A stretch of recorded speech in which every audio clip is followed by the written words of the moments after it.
ഇത് mass Motors ഇതാണ് സ്പ്ലെൻഡറിൻ്റെ NXC, ഹീറോൻ്റെ Splendor NXC ആണ് വണ്ടി.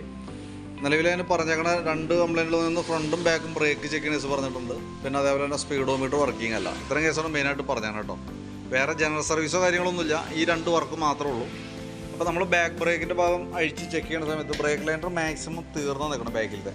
അപ്പോൾ ബാക്കിലത്തെ ബ്രേക്ക് ലൈനർ മാറ്റിയതിന് ശേഷം നമുക്ക് ക്യാമൊക്കെ ഒന്ന് അഴിച്ച് ഗ്രീസ് ചെയ്യേണ്ടതായിട്ട് വരും. പിന്നെ അതേപോലെ തന്നെ ചെയിൻ നല്ല ലൂസാണ്, നല്ല രീതിയിൽ ലൂസായി കിടക്കുന്നത്. അപ്പോൾ അതൊന്ന് ടൈറ്റ് ചെയ്തിടാം. പിന്നെയുള്ളത് ഫ്രണ്ട് ബ്രേക്കിലേക്ക് വരാം. ഫ്രണ്ട് ബ്രേക്ക് നമുക്ക് അഴിച്ചൊന്ന് ക്ലീൻ ചെയ്തിട്ടാൽ മതി. കുറേ ലൈനറിന് വേറെ കംപ്ലൈൻറ്റ് ഇല്ല. അഴിച്ച് ക്ലീൻ ചെയ്ത് ക്യാമൊക്കെ ഒന്ന് അഴിച്ച് ഗ്രീസ് ചെയ്ത് റീസെറ്റ് ചെയ്യാം. പിന്നെയുള്ളത് സ്പീഡോമീറ്ററിൻ്റെ പ്രോബ്ലം പറഞ്ഞത്. സ്പീഡോമീറ്റർ വർക്കിംഗ് അല്ല. അപ്പോൾ സ്പീഡോമീറ്ററിൻ്റെ കേബിൾ നിലവിൽ വണ്ടിയിൽ ഉണ്ടായില്ല. അപ്പോൾ നമുക്ക് മീറ്റർ നമ്മളിങ്ങനെ ഈ കണ്ടീഷനിൽ വർക്ക് ചെയ്യിച്ച് നോക്കുമ്പോൾ മീറ്റർ വർക്ക് ആവുന്നുണ്ട്.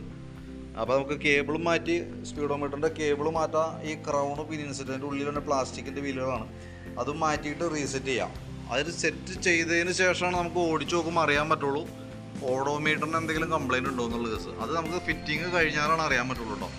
ഓഡോമീറ്ററിന് കംപ്ലയിൻറ്റ് ഉണ്ടെങ്കിലും നമ്മളെ സംബന്ധിച്ച് ഇവിടെ നമുക്ക് റിപ്പയർ ചെയ്യാൻ പറ്റില്ല. അത് മീറ്റർ റിപ്പയർ ചെയ്യുന്നിടത്താണ് ചെയ്യാം.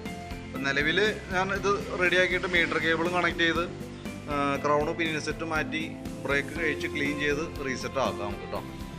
അപ്പോൾ ബാക്കിൽ തന്നെ ബ്രേക്ക് ലൈനറും മാറ്റി ചെയിൻ ടൈറ്റ് ചെയ്ത് റീസെറ്റ് ആക്കാം. അപ്പോൾ ഞാൻ അതിൻ്റെ ഏകദേശം നമ്മളിപ്പോൾ ഇത്ര ചെയ്യുമ്പോൾ എത്ര കോസ്റ്റ് ഉണ്ടെന്നൊരു എസ്റ്റിമേറ്റ് ആക്കിയിട്ട് അതിൻ്റെ ഡീറ്റെയിൽസ് വാട്സാപ്പിലേക്ക് ഒന്ന് സെൻഡ് ചെയ്തിട്ടേക്കാം കേട്ടോ. വർക്ക് കംപ്ലീറ്റ് ആകുമ്പോൾ വിളിക്കാം. ഏകദേശം നമുക്കൊരു 6 മണി 6:30 ആവും തീരുമ്പോഴത്തേക്കും കേട്ടോ. കംപ്ലീറ്റ് ആയിക്കുമ്പോൾ എന്തെങ്കിലും ബില്ല് അയക്കുമ്പോൾ വിളിച്ചോളാം. ഓക്കെ.